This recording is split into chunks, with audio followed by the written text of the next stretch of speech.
Good morning, all of you. In today's session, we are going to start with CSIR NET JRF Chemical Science, December 2014, Part B, Series 3. This series consists of questions from 51 to 70. By this, Part B of entire CSIR NET JRF Chemical Science of December 2014 is going to be completed. Earlier, we completed 2015, 2016, 2017, 18, 19, 20 question papers of CSIR NET JRF. All the completely solved question papers are available on the channel called World of Competitive Chemistry. This kind of previous year question paper discussion will fetching you towards the examinations whichever you are preparing for, and also any entrance examinations are competitive. And if you are really searching for any research kind of attitude, that also will be possible to solve by using this kind of previous year question paper discussion. So this will be fetching towards solving the question papers, and also what will be the weightage from the different units, and also question paper pattern and criticality of the question, and how the tricky the question will be, in how many ways question can be asked. So all these can be easily analyzed by using this kind of previous year question paper discussion. Being it is a standard question paper, it will be really beneficial for you. Let us enter into our actual concept, what we are discussing today. CSIR NET JRF Chemical Science, December 2014, Part B consists of, Series 3 consists of questions from 51 to 70. Let us start with the question number 51. The mass of metastable ion produced due to decomposition of F1 plus in the following mass fragmentation sequence. We are taking diethyl phthalate. Diethyl phthalate is nothing but it is the aromatic ring, benzene ring system with what C double bond was CH2, CH3, 8 ortho position and one more carboxylic acid present, that is called phthalic acid. Isomers of dicarboxylic acid are three types. One is ortho, meta, and para. So when ortho dicarboxylic acid present on the benzene said to be a phthalic acid, and this is in the form of ester form, right? So it initially fragmented, being it is the mass bar spectroscopy, right? It will be fragmented and the daughter ion will be generated and subsequently converted into another final product with the liberation of carbonyl group. We have to predict what will be the mass fragmentation sequence, right? So what is the final fragment, that is F2 positive, to be predicted?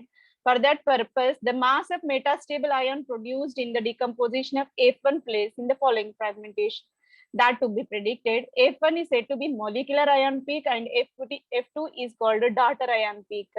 Here, this is the chemical structure of diethyl phthalate, where we are taking benzene ring with this ester functional groups which are inclined in the ortho position. When you observe the molecular ion peak for this compound, and when it's subjected to mass spectrum, M plus ion peak will be appeared in the region of 222. 222 will be the molecular ion peak for this diethyl phthalate. Metastable curve is nothing but, so metastable means short-lived, and that dissociate into the root source through the mass analyzer detection device. Fragment M2 is a daughter ion which will be transitional energy compared to M2 positive and the ionic source. Diethyl phthalate, F1 positive, F2 positive, and carbonyl will be generated. This will be the sequence of reactions carried here. When you consider diethyl phthalate, whose mass molecular ion peak is said to be 222, upon fragmentation, it turned into 177, that is F1 positive will be generated. Further, it in turn cleaved into F2 and removing one carbonyl group so that F2 positive will be generated. Here is the formula. In order to get this, M star is equal to M2 square by M1 can be taken. Here it will be M2 square is nothing but the M2 square is nothing but this is the final molecule which is generated, that is called M2. Here, when carbonyl group discarded from this 177, losing carbonyl group so that it turned into a molecular weight of 149. F2 molecular weight will be 149. That can be squared twice so that we repeat it for 2 times. 149 into 149 by 177. This is the daughter ion peak, right? So when we take this one here, after the calculation, you will get 125.4. 125.4 is available on the option number 2. For question number 51, option number 2 will be the correct answer. Let us move on to question number 52. The ratio of relative intensities of carbon signals in the first order C13 spectrum of CD3Cl will be. It is the question from organic spectroscopy analytical method. C13 spectrum of a deuterated chloroform can be considered, and here being a deuterium, angular momentum value I is equal to 1, and when we apply the formula 2Ni plus 1, here is the detailed description for chloroform. So in general, so if you consider for carbon, apply the 2Ni place formula. 2Ni1 plus is the empirical formula in order to predict how many signals are possible for the given compound. When you apply for the carbon, being carbon, how many carbons are there here? In CD3Cl, you have only one carbon atom, so that 2 into N is nothing but number of carbons present. 2 into 1 it will be, I is nothing but, for C13 carbon, I value is taken as 1. 2 into 1 plus 1 can be taken, that will be 3, right? For carbon, how many signals you can expect? 3 signals, 3 peaks of intensity of 1:1:1. All are having equal intensity. This is the C13 NMR spectral signal for carbon atom. If we consider for deuterium atom, so in case of deuterium atom, same formula we are going to employ 2Ni plus 1. So again, it is the 2Ni plus 1 formula can be employed for CD3Cl molecule, where 2 into how many deuterium atoms are there here? 3 deuterium, hence you can write 2 into 3, it will be, and I value, angular momentum value is taken as 1. 2 into 3 into 1 plus 1, it can be taken, so that it will become 2 into 3, 6 plus 1 total possible. So here is the substitution of all the values. 2 into 3 plus 1 can be taken. 6 plus 1, it will be 7. Being 7, you can say it is the septate. And the septate signal we have to go for, the intensity integration. In order to go for intensity integration, here there are two certain guidelines. One is Pascalian splitting and second is non-Pascalian splitting. Pascalian splitting is mainly employed for the molecule which is associated with angular momentum value 1/2. In case of non-Pascalian splitting, which can be employed to the molecule having angular momentum value 1. So being deuterium angular momentum value is 1, we have to proceed with non-Pascalian splitting pattern, and that is indicated in this table. So if only 0 atoms are present, only one signal is possible. One number of atoms, the splitting of signals. So that is very clear for carbon. In case of carbon, we have one atom, so that intensity ratio is 1:1:1. So same we observed just now. So if 2 atoms are present, then in accordance with non-Pascalian, the ratio will be 1:2:3:2:1. If 3 atoms are present with angular momentum I is equal to 1, then the ratio will be 1:3:6:7:6:3:1. This can be employed for the deuterium. Being here, right, deuterated species, you have to imply the same intensity. 1:3:6:7:6:3:1. That is provided in the option number 4. For question number 52, option number 4 will be the correct answer. This is in accordance with the spectroscopy, C13 NMR spectroscopy. 2Ni plus 1 chemical formula can be employed, and based on angular momentum, you have to go through either Pascalian or non-Pascalian kind of fragmentation, intensity fragmentation. So here we gone through non-Pascalian. That's the reason why we got the intensity ratio in this manner. That's the reason why for this deuterated chloroform, the correct option will be option number 4. Let us move on to question number 53. The biosynthetic precursor for the abietic acid will be, this is the diterpene system called abietic acid. Terpenes are mainly made up of the starting material isoprene. 2-methyl-1,3-butadiene is said to be an isoprene. Such isoprene units get combined so that terpenes get generated. Here diterpene is the system with the cyclic one, and here we have a tricyclic ring system is there. In order to synthesize this one, what will be the biosynthetic starting material for this one? We have to predict. So here there are the sequence of reactions.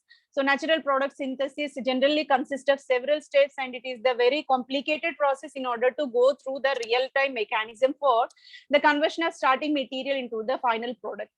Geranyl pyrophosphate can be taken and Polyl diphosphate and pemetyl cation abiatadiene can be generated, and subsequently several reactions got carried and abiatic acid will be formed. This entire mechanism is said to be a mevalonic acid pathway.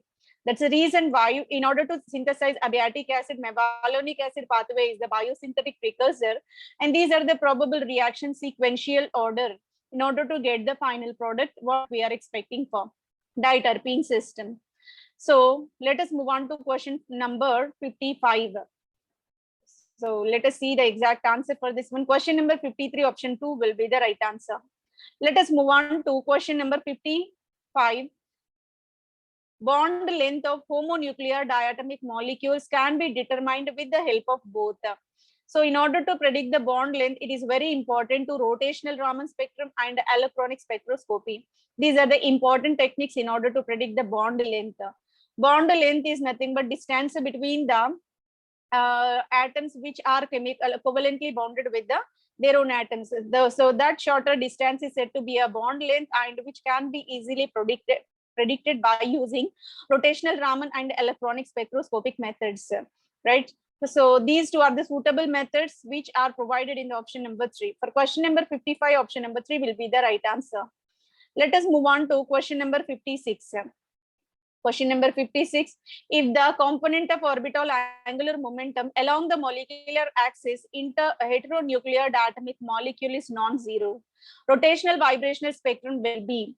So if what they are saying for molecular axis of heteronuclear, so angular momentum value is non-zero, angular momentum L value is non-zero, then what kind of spectral branches will be appeared in case of rotational vibrational? So first, let us see how many peaks are available, how many peaks are possible for this rotational vibrational spectroscopy. Later, we will look into how many peaks are possible for us, right? So the possible peaks are R branch, P branch, and also Q branch. These are the possible kind of branches which are available in the rotational and the vibrational spectroscopy. R branch, the protocols are delta J value should be +1, delta J is equal to +1 is required for us. This is the rotational quantum number. So here always its value should be a +1. So positive value is required for us, and orbital angular momentum for this R branch will be non-zero. So in order to calculate the energy for the R branch, we have the formula in this manner, right? So next is about P branch. So for this P branch, the guideline, the required protocol will be delta J is equal to -1. Delta J is equal to -1 is the satisfying guideline for this P branch. In order to get the P branch angular momentum value, again non-zero. So there is a energy calculation criteria in order to calculate the energy of this P branch line. So that is provided here, right? So here the condition angular momentum value should be non-zero. In case of Q branch, for Q branch, delta J value becomes 0. So here delta J is the rotational quantum number whose ground state energy taken as a 0.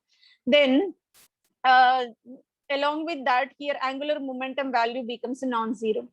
So here is the energy protocol in order to calculate the energy of this Q branch. So these are the various P, Q, and R branch which are available in the rotational vibrational spectroscopy.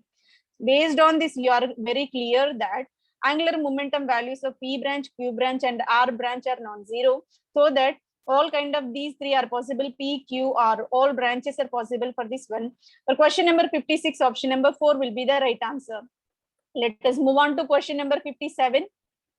For a particle of mass m confined in the box of length L and assume delta x is equal to L. Assume further that delta P is equal to P square whole to the power 1/2. Use the uncertainty principle to obtain an estimate of energy of the particle. The value will be, right? So this is a kind of system where particle in the one-dimensional box is given and the energy pattern is given by h square by h cut square by 8 ml square. This is the empirical formula in order to calculate the energy for the particle present in one-dimensional box, and all these parameters get satisfied. That is available in the option number 2. For question number 57, option number 2 will be the correct answer. Let us move on to question number 58. This is a question which is given from gaseous state. Identify the speed distribution functions of neon, argon, and krypton with the curves of figure above. Neon, argon, krypton are moving with the speed when we are applying the external force. What will be their distribution rate? That means the speed of all these.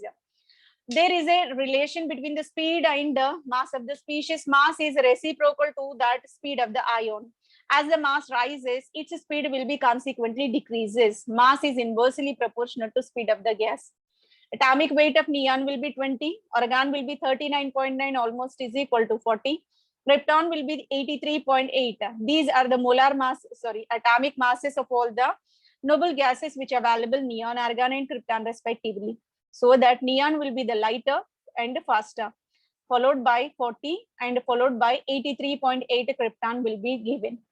So neon, argon, krypton will be the mobility order. So neon is moving fastly, C will be neon and subsequently argon, and the least is given for krypton. That series is available. And neon, argon, krypton, which are available in the option number 3. Right? Neon is moving fast, later argon, and the least is for krypton. This series is exactly available in the option number 3. For question number 58, option number 3 will be the right answer. Let us move on to question number 59. For the cell reaction, tin plus 4 aqueous gives rise to 2SN plus 2. This is a kind of reaction called a disproportionation. Here 0 oxidation state, here 4 oxidation state turned into a one another intermediate oxidation state. Lower to higher, higher to lower in the same subsequent reaction, that is said to be a disproportionation reaction. Separate electrode reactions could be written with the respective standard electrode potential data at 25 degrees centigrade. Tin plus 4 by seeking electrons, it turned into tin plus 2. Its standard electrode potential is plus 0.15 volts. Tin plus 2 aqueous by seeking 2 electrons, it turned into a ground state tin, and the standard electrode potential will be minus 0.14 volts. When RT by F value is given as 25.7, logarithm of the equilibrium constant ln K is obtained as ln K value to be predicted for this kind of reaction. It is the question from electrochemistry. EMF of the cell is equal to E cathode minus E anode. Cathode potential. If you observe these two here, positive sign is indicated for this Sn plus 4 and negative sign is indicated for Sn plus 2, right? So higher the value of reduction, that will be a anodic, that will be the cathodic compartment, lower the value will be the anodic compartment. Cathode can be taken as 0.15, anode is minus 0.14. So cathode minus into minus, it will become plus 0.15 plus 0.14. So here EMF of the cell will be 0.29 volts. The formula for this equilibrium constant ln K is equal to Z into F into E naught by RT. Now Z denotes the valency electrons which are transformed during the reaction. Here 2 electrons are transforming in each reaction. You can indicate Z is equal to 2 into here F by RT value. So here within the problem they mentioned RT by F. R is the gaseous constant, T is the temperature on the Kelvin scale, by F is the Faraday value. RT by F is given as 25.7, but within the equation we have F by RT, so that we have to take the reciprocal of this value. 1 by 25.7 can be taken here. So that 2 into 1 by 25.7 into 0.29. What will be 0.29? So 0.29 is the E naught value, standard electrode potential, that just to be calculated here. 2 by 25.7 into 0.29 can be taken. 0.58 by 25.7 is equal to 0.22 millivolts. When we turn into volts, that will become 22.6. 22.6 is available in the option number 1. For question number 59, option number 1 will be the right answer. When you take this question number 60, hydrogen is adsorbed on the many metal surfaces by dissociation. S represents the surface site. Hydrogen plus substrate gives rise to SH. If the pressure hydrogen is small, the fraction of surface covered by the hydrogen proportional to, right? So in order to calculate this, we have, if the pressure of hydrogen small fraction surface covered by the hydrogen proportional to, For this, radius of atom is given by Ra is equal to KAPN into 1 minus theta. This is the radius calculation for the monoatomic system. If atomic radius is calculated for two atoms, it will become Ra is equal to K into P into N square into 1 minus theta whole square can be taken. This is for two atoms. Then A denotes association, radius of association. If you go with radius of desorption, that means that is exhaled from the system. Radius of desorption can be taken is equal to KD N square theta square. Theta is the fraction of coverage by the species. At the equilibrium, absorption, desorption, both the rates are exactly is equal for diatomic molecule. Here the molecule that is hydrogen. So when hydrogen absorbed on the surface, this is the question purely from surface chemistry. And this is a kind of adsorption and desorption kind of concepts we are studying now. At the equilibrium condition, rate of adsorption is equal to rate of desorption. So that you can indicate KAPN square 1 minus theta whole square is equal to KDN square and the theta square can be taken because at the equilibrium, both the process adsorption, desorption are exactly equal. Now, left side, right side, N square is the common parameter so that you can compensate that term. Cancellation of both the terms are possible. KAP 1 minus theta whole square is equal to KD theta square. So this is the equilibrium condition. Now, you can write 1 minus theta by theta. Theta terms taken on the one side, 1 minus theta square by theta square is equal to 1 by Kp. So here Ka into Kd. So these two terms both are, so any, what we can say, any constant into constant will become one constant, another constant by another constant also becomes a constant. So that you can take a 1 by Kp. P denotes the pressure. Now, so this is the equation for what 1 by theta square is equal to 1 by Kp. So if we remove the squares, what happens? It will become under root. Square root of 1 by Kp can be taken. Now we can expand the equation. 1 by theta minus 1 is equal to under root 1 minus 1 by Kp. 1 by theta is equal to, you can take this one towards this right hand side. 1 by theta is equal to under root K by Kp plus 1 can be taken. Now, so here theta is denominator. I'm going to completely revise, completely exchange the reaction. Denominator can be taken up so that theta is equal to under root Kp by Kp plus 1. So this is the equation we got. If we employ the infinitesimal pressure, so if the pressure is extremely small, infinitesimal pressure is applied, what happens? Denominator Kp can be ignored. So that theta is equal to root Kp. Sorry, theta is equal to under root Kp can be taken. So here, from this relation, it is very clear that theta is equal to K is nothing but proportionality constant. So if we remove this proportionality constant, theta is directly proportional to root P. Root P is nothing but P to the power 1 by 2. So theta proportional to P to the power 1 by 2. Theta is nothing but fraction of hydrogen covered on the surface. This is in accordance with the adsorption process. P to the power 1 by 2 is available in the option number 3. For question number 60, option number 3 will be the correct answer. Let us move on to question number 61. For a process closed system, temperature is equal to, this is a question from thermodynamics. Now we have to see what will be the relation for the closed system with changing the temperature. So for the process closed system, temperature can be calculated by taking the relation between all these. This is called the Maxwell equations. In order to predict the Maxwell equations, we have this table form where pressure, temperature, volume, entropy taken as the variables, and external variables are enthalpy, Gibbs free energy, force, and internal free energy. These are the external parameters. So there will be the internal, there will be the relation between all these parameters so that you can predict the Maxwell relation between all these thermodynamic parameters.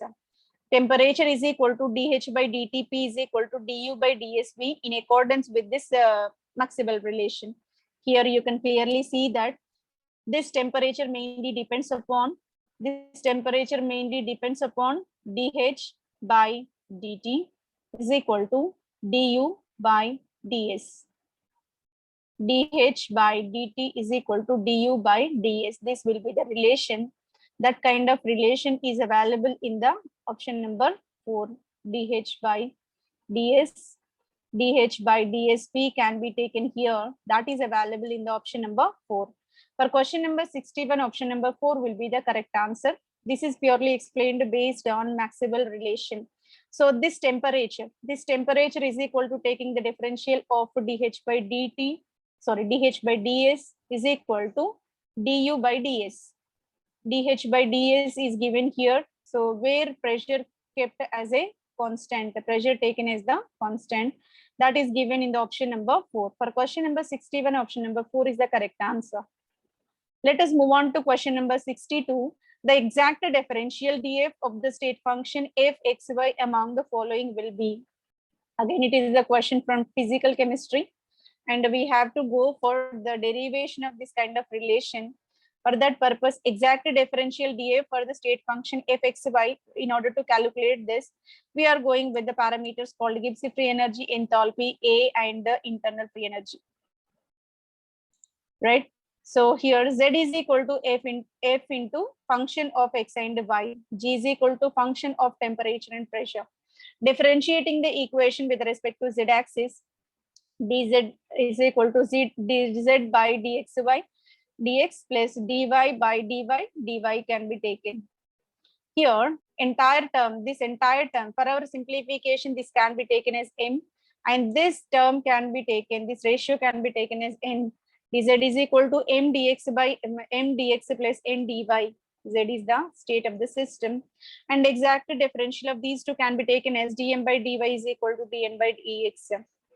So dz is equal to x dy plus y dx can be taken. M dy is equal to n dx is the next step. Right. So from this data, it is very clear that left side, right side, both are in the equilibrium. df can be taken as m, dm by dy is equal to dn by dx. From this relation, so we got the answer 1 by y dx is minus x by y square dy. So this equation can be employed for this one. So here x-axis term, y-axis term taken on the denominator. So 1 by y dx minus x by y square dy can be taken.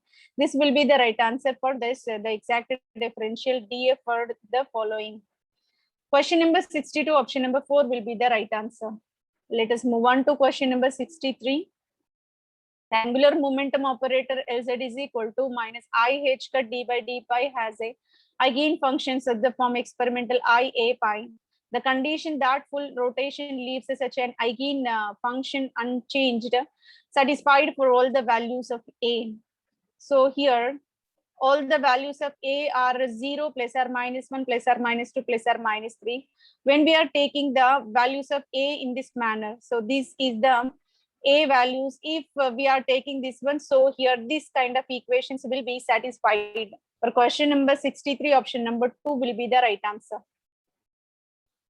And the next question is from X-ray diffraction. So we can say it is a spectroscopy analytical method. X-ray diffraction does not give any structural information for. X-ray diffraction applications will be metallic solid, especially all the metals are crystalline in nature, fixed bond distances and bond angles, bond orientation will be there. They can be clearly predicted by using this X-ray diffraction process. Ionic solids, when taken, again you can say ionic solids are bounded by electrostatic forces of attraction, and there is a perfect regularity will be there in those molecules, so that ionic solids also structural conformation is carried by X-ray diffraction process. Molecular solids are made up of covalent bonds. Molecular solid, the best example is the iodine molecule, which can be clearly predicted by X-ray diffraction. But amorphous are nothing but randomly arranged molecules. Their atomic distances are not in the correct regular parameters, randomly arranged one, so that it will not be predicted by using this X-ray diffraction process. The wavelength of X-rays are similar to that of distance between the atoms which are present in the crystals.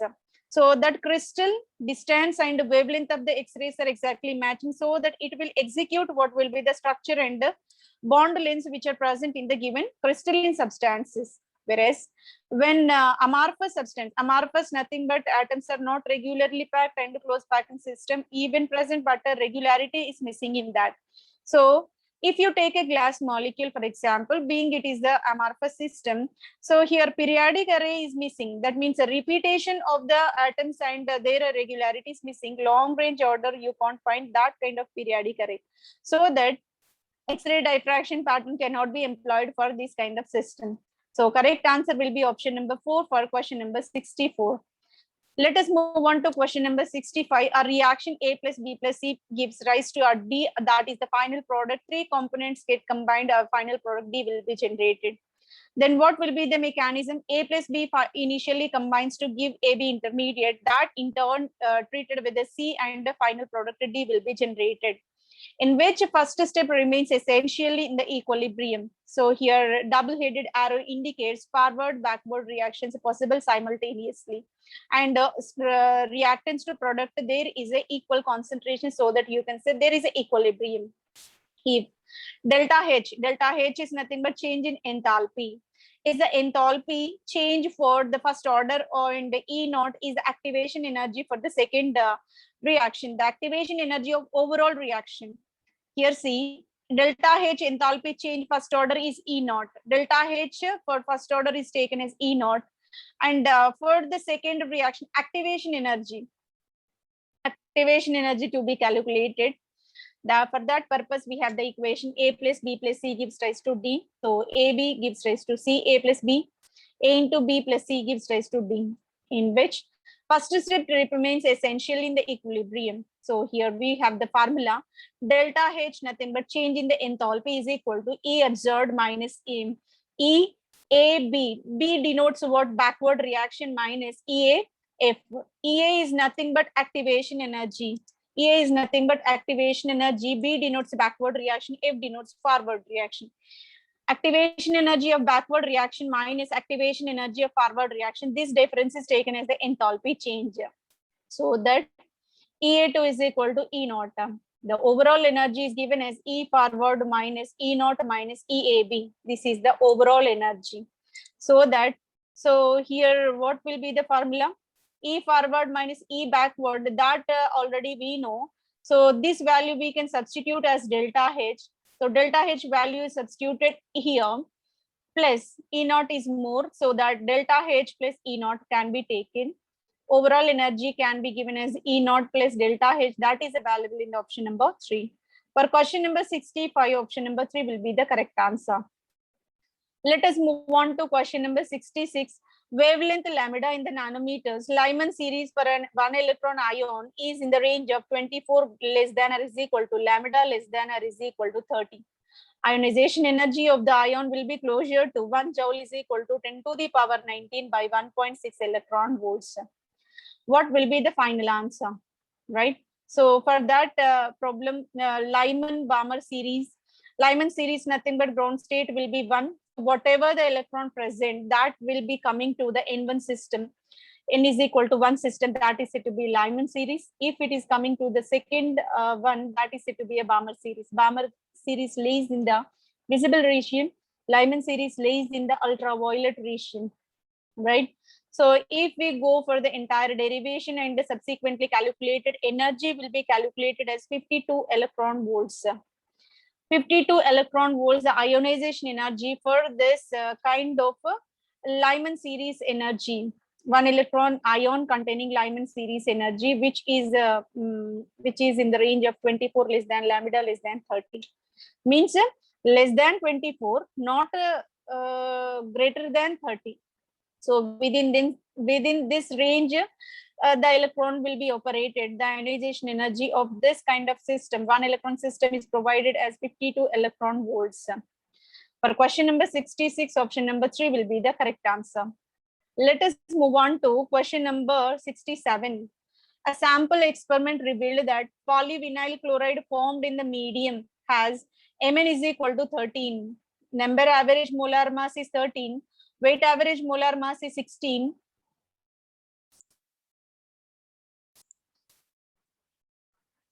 Yes. Number average molar mass is equal to 13. Weight average molar mass is equal to 16, where Mn denotes number average molar mass, Mw denotes weight average molar mass. The variance of Mn will be, here the thing we need to calculate is variance. It is the one step reaction. We have the formula. If we substitute the values in that formula, it is possible to calculate within fraction of seconds. Let us see the formula for that. Variance is denoted with sigma square, that is given by Mn into Mw minus Mn. Mn means what? Number average molar mass, Mw weight average molar mass, and the number average molar mass. So these values which are already provided within the problem. Number average molar mass is given by 13. So sigma square is equal to 13 into weight average given as 16. 13 into 16 minus 13. The difference between 16 and 13 will be 3. 13 into 3, it will be 39. So this is a variance for this, variance for the number average molar mass, right? So this is a question from polymer chemistry. Here we have certain relation between all these number average, weight average. Always number average value, its magnitude will be lesser when compared to weight average molar mass, right? So this variance is calculated by using the formula sigma square is equal to Mn into Mw minus Mn. So all the values are given. So if we substitute the values, we will get 39 as the final answer. For question number 67, option number 1 will be the correct answer. Let us move on to question number 68. For an enzyme substrate reaction, the plot of 1 by V versus 1 by S naught yields a slope of 40S. If the enzyme concentration is 2.5 millimoles, micromoles, sorry, then the catalytic efficiency of the enzyme will be. This is a question from Michael-Menten equation. Very lengthy derivation will be there. Then what will be the final answer we have to depict them. So for that purpose, we have to plot the graph. From the graph, we will get the final answer. So catalytic efficiency is required to be calculated. Let us see. K2 S naught by Km plus S naught is equal to. So this is the Michael-Menten equation. K2 S naught by Km plus S naught. 1 by rate is given by Km by K2 E naught minus 1 by S naught plus 1 by K2 into E naught. This is the equation which exactly present in Y is equal to Mx plus C, Mx minus C form. Which form it is? Y is equal to Mx minus C form. So 1 by rate taken on the Y axis, and X axis term will be 1 by S naught. Slope will be this value Km by K2 E naught. Intercept will be 1 by K2 E naught. So this is the equation exactly present in Y is equal to Mx minus C. So if catalytic efficiency is considered, that is taken from the calculation of K2 by Km. So this K2 by Km ratio is considered as a catalytic efficiency. Let us calculate. 1 by Km by K2 into K2 E naught is equal to 1 by slope. So this is 1 by Km by K2 into K2 E naught, that is taken as a 1 by slope. So 1 by slope into E naught. 1 by slope into E naught, right? So here, this value, 1 by Km value is already known to us. 1 by V versus 1 by S, it's the slope. Slope value is given as 40. Slope value is given as 40. So that here we have 1 by 40 into this value is also given to us enzyme concentrate. If the enzyme concentrate is given as a 2.5, so what value is given? Millimicrons are given, that can be converted into meters. So micrometers to meters, that can be multiplied with a 10 to the power 9. So that is taken as a 10 into 10 to the power 9 by 40 into 25, right? 10 into 10 to the power 9, because here if you want to remove the decimal, here it will become 10, and which can be taken as, here the value exists in the form of negative. So this is the minus 10 to the power minus 9 it will be. So in order to remove this point, decimal point in between 2.5, so that can be taken as 10 in the numerator into, so denominator we have 10 to the power minus 9, this can be taken up, 10 into 10 to the power minus 9 by 40 into 25 can be taken. So here numerator term will become 10 to the power 10 Denominator will be 40 into 25. 40 into 25, it will be 1000, right? So here 10 to the power 10 by 1000, nothing but 10 to the power 10 by 10 to the power 3. So here, if base values are exactly equal, if values are present in numerator, denominator, you can subtract both the powers so that it will become 10 to the power 7. The equation will be rate is equal to K2 E naught S by S plus Km. This is called Michael-Menten equation. If we take the reciprocal of the entire equation, 1 by rate is equal to substrate concentration plus, because whatever terms present in the denominator will come up, numerator will come down, reversing the equation, reciprocal of the equation. Delta S plus Km by K2 E naught S can be taken in the denominator. This will be the rate equation taken in the 1 by R form. So here 1 by K2 E naught plus Km by K2 E naught into 1 by S can be taken here. So here is the plotting of the graph. Y is equal to mx plus c form. Slope is taken as Km by K2 E naught, and intercept will be 1 by K2 E naught. We are going to plot the graph between 1 by rate versus 1 by S, 1 by substrate concentration. So Km value will be Km by K2 E naught. Km by K2 E naught value is given as 40. Km by K2 is given as, if we take Km by K2, 40 into E naught can be taken like this. Km by K2 is equal to 40 into E naught value is provided 2.5 into 10 to the power minus 6. Km by K2 is equal to 4 into 2.5 into 10 to the power minus 5, right? So it can be taken as 10 to the power 5 by 10. So it will become 10 to the power 4 liter mole inverse and second inverse. So that is given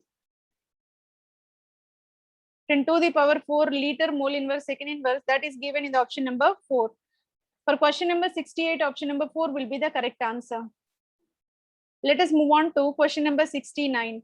For the polydispersed macromolecule colloid osmometry gives. This is a question again from polymer chemistry, right? So in polymer chemistry, we have 4 different methods of molecular weight determination. One is called number average. Second is called weight average. Third is called viscosity average. Fourth is called Z average. These are the 4 methods which are used to determine molecular weight of the given compounds. When you go with the number average molar mass, that can be calculated by using membrane osmometry. Membrane osmometry is a method to predict the number average molar mass. And second is about light scattering. Light scattering method can be employed for weight average molar mass determination. And next is about viscosity average. Viscosity average can be calculated from small light angle laser light. So laser light can be employed in order to measure the molar mass of viscosity. So viscosity can be employed in this. Based on viscosity, molar mass can be calculated.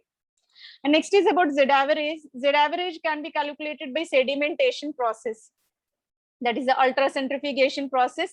So when we subject, so with respect to center of gravity, the cuvettes are used to rotate in a circular manner. Because of gravitational force, sedimentation of the particles are possible. In that way, Z average molecular weight can be calculated, right? So here polydispersed macromolecule osmometry is mainly employed for number average molecular weight. For question number 16 and option number 2 will be the correct answer. Let us move on to question number 70. 10 ml of 0.02 molar NaOH added to 10 ml of 0.02 molar acetic acid. pKa is 4.75. pH of the solution. This is again very lengthy derivation. This is a question from chemical equilibrium. Let us go for the calculation in the sequential manner. 10 ml of 0.02 molar NaOH when added to acetic acid. The reaction being acid versus base, salt plus water formation. Being it as a weak acid, strong base, salt plus water formation is possible. And a weak acid, strong base, salt plus water, it is a kind of neutralization reaction. Here, concentration of sodium acetate is equal to 20 by 200. That is 20 by 200 can be taken here. That will become 0.1 molar concentration. 0.1 molar concentration is given for this concentration of sodium acetate. Now let us go with acetate ion upon treating with water, there is a formation of acetic acid and OH minus. Initial time 0, C will be the concentration, 0 will be the product, 0 will be the product OH minus. As time passes, T becomes at a T time C into 1 minus alpha, it turned into C alpha and C alpha. This is about this is at T time, right? So here rate of dissociation is given by product concentration by reactant concentration. Product will be acetic acid and OH minus, by reactant will be acetate ion. Product concentration C alpha into C alpha, by reactant concentration C into 1 minus alpha. It can be taken as C square alpha square by C into 1 minus alpha. Numerator, denominator, you have the common term called C. That C can be compensated, and the leftover will be C alpha square by 1 minus alpha. Here in the denominator, we have 1 minus alpha. Alpha is the extent of ionization. 1 minus alpha means still the value is less. If that is taken in the denominator, still its magnitude will be lowered. That's the reason why you can discard the denominator term and it can be taken as the 1 unit. So that rate of dissociation for this is taken as a C alpha square, as we discarded this 1 minus alpha. And let us go on with this acetic acid, ionization of acetic acid, that is given by acetic acid can be ionized into acetate and H plus, that is given by product by reactant concentration, acetate into H plus by acetic acid. Then when you take the rate constant for water, it can be the product of H plus and OH minus ion concentration. Now let us take the ratio of K by Kw. It will become this entire term by the value of Kw. In the numerator, denominator, we have the common H plus ion concentration so that they both get compensated.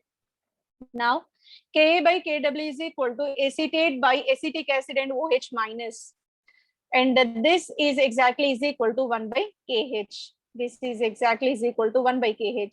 If you want to calculate a dissociation constant of this one, so that dissociation constant, this denominator is coming up, Kw by Ka can be taken.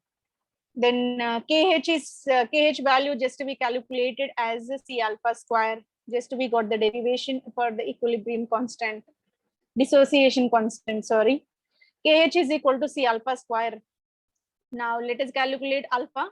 Alpha is equal to under root Kh by C can be taken, which exactly is equal to concentration of OH minus. OH minus ion concentration is denoted with C alpha.